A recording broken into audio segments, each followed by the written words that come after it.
नमस्कार। मैं हूं सुनील बॉबी और आप इस समय देखना शुरू कर चुके हैं अपना खास कार्यक्रम खबर बिहार। खबर बिहार में बातें करते हैं बिहार की, खबरें होती है बिहार की। बिहार के खबरों के साथ साथ देश दुनिया में क्या कुछ चल रहा है तमाम खबरों से हम आपको कराते हैं अपडेट। बिहार में शिक्षा रोजगार का क्या है हाल और गांव की सरकार को लेकर क्या कर रही है बिहार सरकार, तमाम खबरों से हम आपको कराते हैं अपडेट। पहली खबर हम आपको बता दें कि बिहार के जो शिक्षक हैं सक्षमता पास और बीपीएससी से बहाल, जो ट्रांसफर के लिए आवेदन विभाग में दिए हैं, शिक्षा विभाग में दिए हैं, अब वो बिल्कुल तैयार हो गए हैं। कई ऐसे फोटो वायरल हो रहे हैं जिसमें यह दिखाया जा रहा है कि शिक्षक जो है गर्मी छुट्टी के बाद जो रूम किराए पर लेकर रह रहे थे वहां रूम छोड़ दिए हैं और किराए पे रहने वाले जो शिक्षक अपना सामान बांध कर अपने घर को निकल गए हैं। एसीएस के बयान के बाद यह प्रक्रिया देखने के लिए मिल रहा है। ऐसे भी एसीएस ने साफ शब्दों में कह दिया है कि गर्मी छुट्टी बाद शिक्षकों का ट्रांसफर हो जाएगा, नए स्कूल में पोस्टिंग 30 जून तक कर दिया जाएगा। वहीं 9 दिन में देश में 1300% कोरोना केस बढ़े, 48 घंटे में 21 मौतें, 3783 एक्टिव केस। बेंगलुरु में तीनों डोज ले चुके मरीज की मौत होने की खबर आई है। आपको बता दें कि देश में कोरोना वायरस के एक्टिव केसेस की संख्या 3783 पहुंच गई है। स्वास्थ्य विभाग की वेबसाइट के मुताबिक 22 मई को भारत में 257 केस थे। 9 दिन में कोरोना के मामलों में लगभग 1300% बढ़ोतरी हुई है। केरल में सबसे ज्यादा 1400 मामले हैं, वहीं महाराष्ट्र में 485 और दिल्ली की अगर बात कर लें तो दिल्ली में 436 एक्टिव केस बताए जा रहे हैं। बिहार में इधर राजनीतिक तेज हो गई है, पक्ष विपक्ष एक दूसरे पर हमलावर है। इसी बीच एक और खबर निकल कर आई है कि अंदर बाहर हर जगह जयचंद है। तेजस्वी से अलग करने की साजिश जल्द बेनकाब करेंगे तेज प्रताप यादव। आपको बता दें कि परिवार और पार्टी से अलग किए जाने के बाद तेज प्रताप यादव का पहले दर्द छलका और अब वो पूरी साजिश को बेनकाब करने की बातें कर रहे हैं। बीते दिन राजद नेता और बिहार के पूर्व मंत्री तेज प्रताप यादव ने एक्स पर दूसरी बार जब अपनी बात रखी तो यह साफ बता दिया कि उन्हें उनके अर्जुन यानी भाई तेजस्वी यादव से अलग करने की साजिश रची जा रही है और वे जल्द ही इसका खुलासा भी करेंगे। इस बात को लेकर बवाल मचा हुआ है। जैसा कि आप जानते हैं कि शादी को लेकर यह बवाल मचा था और अब यह राजनीतिक रूप लेता जा रहा है। इधर बिहार का सबसे बड़ा सोलर बिजली घर इस साल हो जाएगा बिहार में चालू। बिहार का सबसे बड़ा सोलर बिजली घर इस साल चालू हो जाएगा। लखीसराय के कजरा में बन रहा सोलर बिजली घर का काम जोरों पर है। यहाँ से बिहार को 185 मेगावाट बिजली मिलेगी।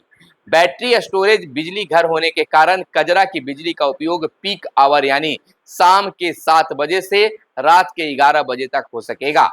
इससे पीक आवर में बिजली कंपनी को बाजार से बिजली लेने की जरूरत नहीं होगी।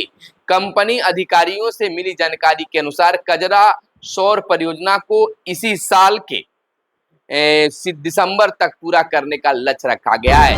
कंपनी के अधिकारी कह सकते हैं कि अधिकारी समय समय पर इसकी समीक्षा कर निर्माण एजेंसी को इसे ससमय पूरा करने का लक्ष्य भी दे चुके हैं। तो बिहार में यह खास जरूरत पूरी होने जा रही है। वहीं बिहार के उप मुख्यमंत्री सम्राट चौधरी ने कहा है कि नालंदा में 24 करोड़ से बनेगा नया इंडोर शूटिंग रेंज, बड़ा ऐलान कर दिया है। आपको बता दें कि बिहार के नालंदा में 24 करोड़ रुपए से नया इंडोर शूटिंग रेंज बनेगा। उप मुख्यमंत्री सम्राट चौधरी ने रविवार को इसकी जानकारी दी।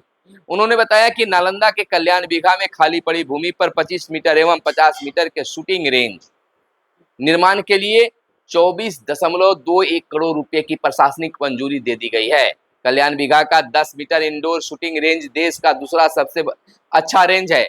यहाँ 25 मीटर और 50 मीटर का रेंज नहीं होने से यह अधूरा था। श्री चौधरी ने कहा है कि नया शूटिंग रेंज बनने पर 25 और 50 मीटर की शूटिंग का अभ्यास करने के लिए खिलाड़ियों को ना तो बाहर जाना पड़ेगा, ना ही खेल का अभ्यास छोड़ना पड़ेगा। वहीं एक और राजनीतिक में भूचाल आ गई है।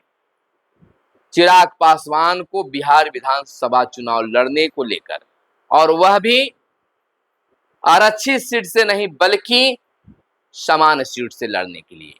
बिहार विधानसभा चुनाव लड़ने पर चिराग पासवान का पहला रिएक्शन, बोले अगर पार्टी चाहती है तो चुनाव लड़ेंगे। आपको बता दें कि बिहार विधानसभा चुनाव लड़ने की चर्चा के बीच लोजपा आर के अध्यक्ष यानी लोजपा रामविलास के अध्यक्ष चिराग पासवान ने पहली प्रतिक्रिया दी है। उन्होंने कहा है कि अगर पार्टी चाहेगी तो हम जरूर चुनाव लड़ेंगे, लेकिन मेरे चुनाव लड़ने से क्या मेरी पार्टी, मेरे प्रत्याशी या गठबंधन को ज्यादा लाभ होगा। चिराग ने कहा कि हमारा लक्ष्य है कि आगामी विधानसभा चुनाव में लोकसभा चुनाव की तरह एनडीए का स्ट्राइक रेट बेहतर रहना चाहिए। कई बार यह देखा गया है कि जब पार्टी के जब बड़े नेता खुद चुनाव लड़ते हैं तो पार्टी के स्ट्राइक रेट को बेहतर करने में मदद मिलती है और गठबंधन का प्रदर्शन भी बेहतर रहता है। यह चिराग पासवान का पहला रिएक्शन आया है। तो वहीं आपको बता दें कि चुनाव से पहले भाजपा का दलित कार्ड बिहार में कराएगी रविदास सम्मेलन, जायसवाल ने बता दी है तारीखें। आपको बताते चले कि बिहार चुनाव की तैयारियों में जुटी भाजपा ने दलित कार्ड खेल दिया है। राज्य के सभी जिलों में बीजेपी संत शिरोमणि रविदास सम्मेलन सह सम्मान समारोह करेगी, जिसकी जिलेवार तारीखें भी तय कर दी गई है। भाजपा प्रदेश अध्यक्ष डॉक्टर दिलीप जायसवाल ने जानकारी देते हुए बताया कि जल्द ही पटना में रविदास समाज के लोगों का एक सम्मेलन होगा, जिसमें लाखों लोग शामिल होंगे। साथ ही बिहार के सभी जिलों में संत शिरोमणि रविदास सम्मेलन सह सम्मान समारोह होंगे। भाजपा प्रदेश कार्यालय में रविवार को सामाजिक संपर्क अभियान के अंतर्गत रविदास समाज के की एक बैठक में उन्होंने यह बातें कही है। वहीं इंटर में नामांकन को अब तक आए 13 लाख आवेदन, बड़ी आवेदन आया है। आपको बताते चले कि बिहार विद्यालय परीक्षा समिति यानी बिहार बोर्ड से मान्यता प्राप्त शिक्षण संस्थानों में 11वीं के नामांकन लेने के लिए अब तक 13,09,874 आवेदन प्राप्त हुए हैं।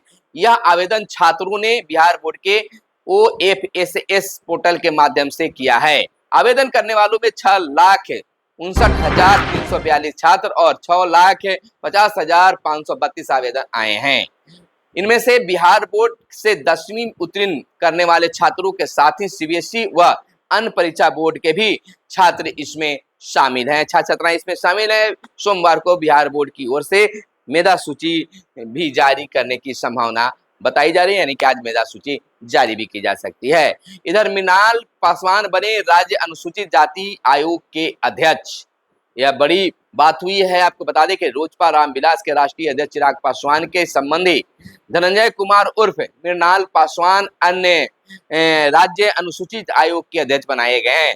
सामान्य प्रशासन विभाग ने शनिवार की देर रात उनके अध्यक्ष नियुक्त किए जाने को लेकर अधिसूचना जारी की है।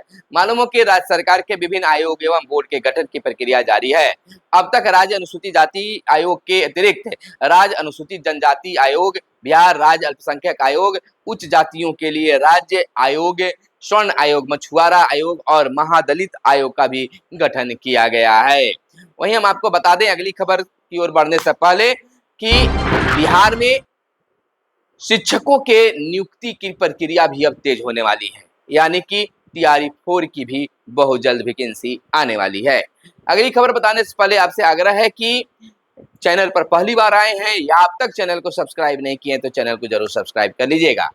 चलिए बता देते हैं कि बिहार टीचर को लेकर क्या खबर निकल कर आई है। 1,30,000 स्थानांतरित शिक्षकों के स्कूल आवंटन पर शिक्षा विभाग का आ गया आदेश। ACS सिद्धार्थ ने तय की डेडलाइन।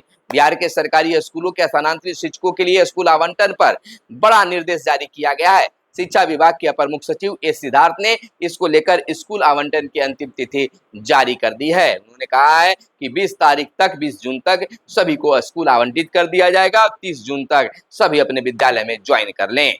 20 जून तक 1,30,000 शिक्षकों को विद्यालय का आवंटन कर दिया जाएगा।